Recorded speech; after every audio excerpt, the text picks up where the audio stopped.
In this tutorial, I'll show you how to add expandable sections in Confluence.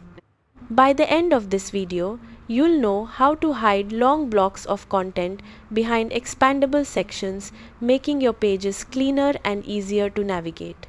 First, open the Confluence page where you want to add the expandable section and click Edit.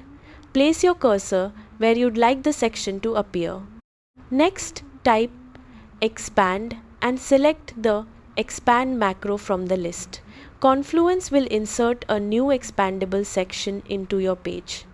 Click the title field at the top of the macro and enter a descriptive heading such as more details, troubleshooting, or additional information. This is the text your readers will click to expand or collapse the section. Now, add your content inside the expandable area. You can include text, bullet lists, images, tables, links, code blocks, or other supported content. Everything placed inside the macro will remain hidden until someone clicks the title. Once you've finished, click Publish or Update to save your changes.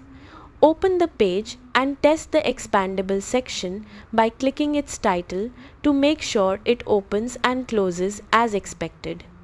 That's how to add expandable sections in Confluence.